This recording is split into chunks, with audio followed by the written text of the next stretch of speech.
I'm Josephine, and we're going to be working on that apron over there, which is from Simplicity S8857. It is going to be covering aprons B and C. Some of the variations between them are very minor, such as longer straps versus smaller straps for tying. And yeah, so off screen, I'm going to iron the pieces to start sewing. In the previous video, I will have that linked in the description. We went ahead and we cut our pieces, prep them for getting sewn, and now we're going to start working on sewing the bodice. Now, something that I want to do real quick before we go on to sewing the bodice, since I do have the iron, is to just jump ahead to step 27. Let me look at the pattern real quick. Yeah, step 27, and part of that is with ironing it, we're just going to iron them in half and sew those together. So when you are looking at it, you know, you're going to sew them in half, and it's going to be the pattern side together because you're going to flip them inside out, and then just go ahead, have that already sewn up. I think that makes it really easy to get those out of the way. And with that pattern, you can use whichever length. I'm doing the shorter length for this one, and we're going to go ahead, we're just going to iron it in half, and then we will pin it and set it aside for when we are sewing other pieces of the bodice, so that we're sewing them around the same time, especially if you have your thread set. If you have the same color thread for the bodice and the straps, we can just do it in one fell swoop. So as you can see, I'm just flipping it in half and giving it a good iron, and then I'm going to do the same to the next one. After this, I went ahead and I pinned them. I just don't have me pinning it on camera. And when you go to pin it, obviously you're going to pin the open sides, the cut sides. So for the bodice pieces, and this is going to be the same thing with the other side, the lining contrast, we're going to take these notches that I just marked, and we're going to, oh, I didn't mark it for this side. Well, I need to mark it, but you should have notches. And wherever those notches are, I do have it for this side to go with this piece. So you see wherever those notches are, that's where you're going to line it up. This looks pretty chaotic. Doesn't look like it's lined up, but just trust it. Just trust the process. So that's what we're going to do. Line up the notches, trust the notches. We can trim everything afterwards if need be, but look here, it's going to be a 1/2 inch seam allowance. So when you do that, is it 1/2 inch or 5/8? Seam allowance. When you have that and you fold it over to about 5/8 inch, it lines up. Do you see that? You see how it's lined up there? So it does work. Just trust it. Trust those notches you have. However you did it, if you did a tiny cut in, if you left a little triangle as you cut the pattern out, or if you just wrote it here. So let's get everything pinned. What I'm going to do is I'm going to show you how to do this material, since I already have the thread that I'm going to use for this, and then we're just going to repeat this step for the lining. And this, we're just going to sew the bodice, we're going to sew the straps, well, we're going to pin and sew the bodice, pin and sew the straps, and we might even do the mid skirt. We'll see as the video goes on, but let's get started. Now, as I pin this, I'm going to just pin everything. If you are not as confident with just pinning everything, pin pieces and sew as you go. I'm going to pin everything at once, and then I'm going to sew everything at once. So we're lining up the notches. Oh, that's not quite lined up. So now, as you see, I got my notches here. So this is where I'm going to try and line it up. I'm going to at least stick one pin in.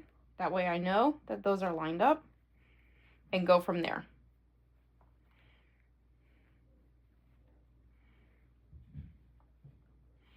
I don't know where all my pins went. I may need to, well, actually, I think I do have a bunch more pins somewhere.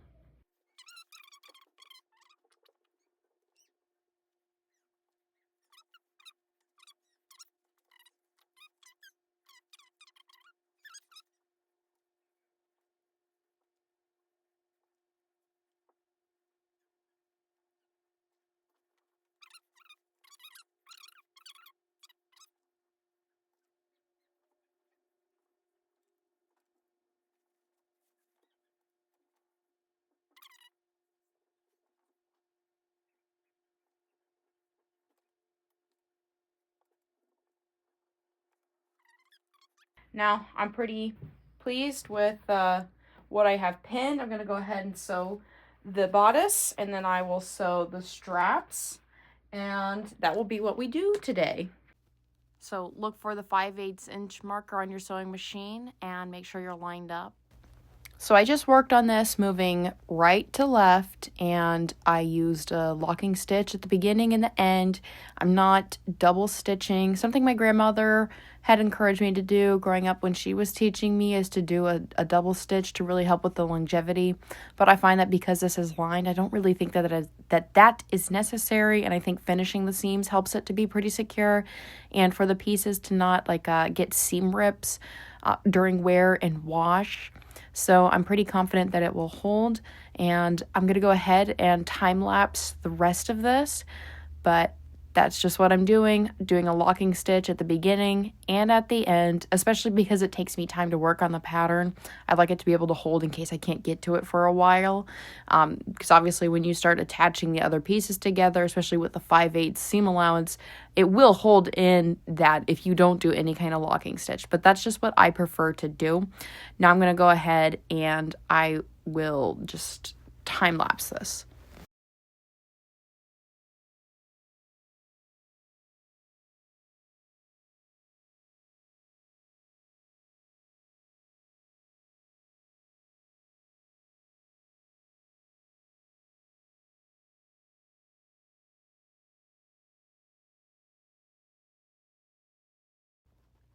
So now that I am finished with the bodice, please note that everything that we're doing, ironing, pinning, sewing, as far as bodice pieces, doing it to the lining for this step in this video, these steps in this video, you're going to be doing the exact same thing. Because the way that we're going to attach it is going to be in a way where we don't have any open seams. So that's pretty easy going. Before sewing the straps, whether you have 6 or 14, you're going to stop sewing once you get to about here, which is about finger width. I don't really mark these, so we're going to leave that opening for when we go to flip it inside out and sewing on to the rest of the midriff. When you go to sew the straps, just remember, whatever you're doing on one side, you're going to do on the other. These are pretty much the same piece, and as I'm stitching this up, I do like to add a little locking seam or locking stitch right at the corner at the end, my preference. Now there are a number of ways that you can finish the open seams, which I do like to do. If you have pinking shears, you could do that. If you want to just iron it and leave it as is, you could do that, but finishing these seams will add to longevity and the strength of it. So what I do is I don't have pinking shears, and even if I did, I'd still do this. If you can serge, if you've been able to use a serger for this, I suppose that you could have been doing that this whole time. But with a conventional sewing machine, I just cut about half of this off, half to 2/3 of this off. I don't really worry too much because I will be ironing it, but the shorter it is, the more it's going to lay flat when I iron it again. And then after I cut about half of that off, I go ahead and I do a pretty tight zigzag stitch. I'll show you real quick. I'm not going to show you for all of it, but I will show you for, I think this is a good one where it has the curve and everything, what I do for that. If you are going to leave it as is, one thing you will want to do is bare minimum. You're going to want to cut out a couple notches so when you go to iron it, it lays flat. Well, as flat as it can be, given that it's the bodice. I have my scissors, I have this. Maybe I'll start down here.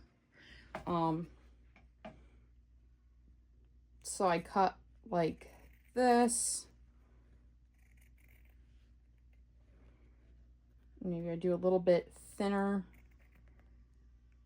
right where it's curved when I do this. And again, I just keep going.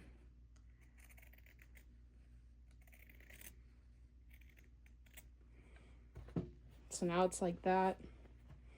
Maybe I'll trim just a little bit more.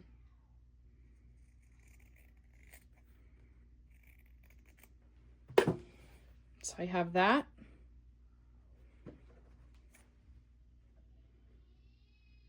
one of the pointy spots, I'll do just a little notch there, and then one more tiny notch here.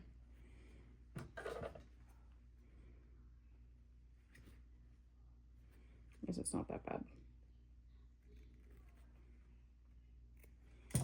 So I got a couple notches, and now I'm going to go ahead and do a zigzag stitch.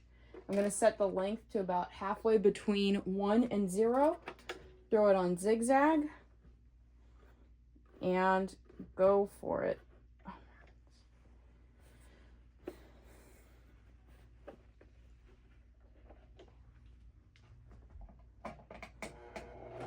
Oh, yes, and setting the width, I like to have it around 4. Oh, that's the wrong direction.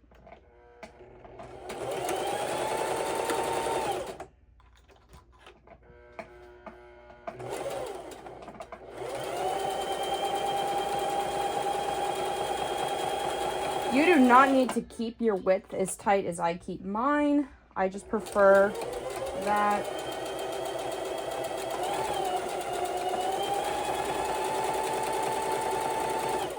Sometimes I'll raise it when I get to these notches to keep the fabric under the presser foot. Keeping an eye on my thread.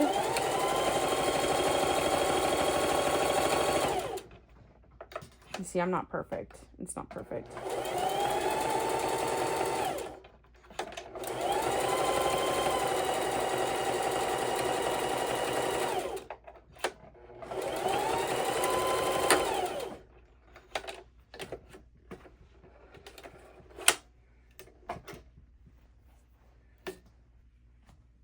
So that is kind of a ragtag way to finish it.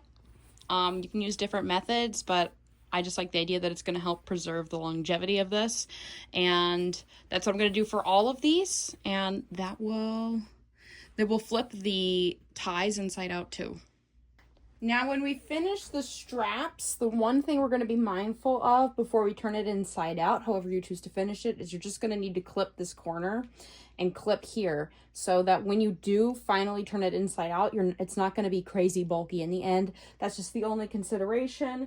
And I'm going to go ahead and do this now. I would do this before you do any kind of sewing, serging, I guess pinking, since those are shears, it's not a big deal, but just right at that corner.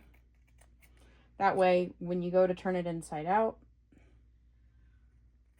it's not going to be crazy. And then I will continue to cut it the rest of the way that I need for my method of just throwing a zigzag stitch in for my conventional sewing machine. And yeah, I'm just going to continue to cut this, and then I'm going to put a zigzag stitch, then we will fold it inside out. I'm not going to show you my finished lining today. Just know that I am finishing it today or at least before the video comes out where we attach the lining to the front of the bodice. One last consideration, only zigzag to the end here. You don't need to zigzag up here. Okay, so now we're going to go ahead and flip this inside out. A lot of times I just use my fingers. There's a few methods. I would recommend, if you need help turning a tie inside out, maybe finding a video, but because my methods, when I really need to, I use a safety pin or a crochet hook. But this should be relatively, this is the short tie, but if you are using 14 is the long one, it might be a little bit more challenging because it is so long. It's one of the reasons that I prefer the shorter ties on this pattern, is because this part is pretty convenient, and I actually like the tie in the back. Okay, we're getting close to the end. Shouldn't be much longer now. Okay, so this is where it might get, I'm a little too close to the camera, this is where it might get a little weird. And yeah, if you have something that you can prod it with, you can always stick something inside, like a dowel, and if it makes sense, push it into it. Let me see if I can have something just for an example. Right, if you need, you know, and you're scrunching it, you can push whatever is left. You push on it. So get those nice crisp edges, and then you would just re-iron it. Boom. Let's do it for the next one. But it's still pretty easy for me to stick my fingers in, so it's a little bit too much material to work with on that. But definitely once you are at those last little edges, so this part, when you are at this part, not this part,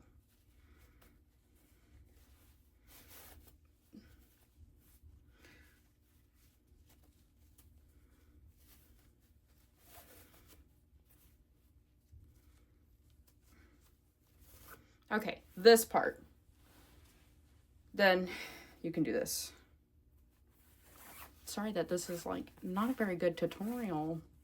Are you excited for pattern A when I get to that?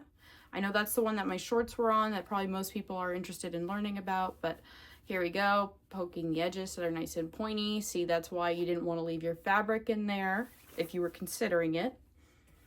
And then, yeah, I go ahead and I iron this. Not sure if I'm gonna iron this for this. Yeah. So this is the ending of today's video, plus you should have your lining done, and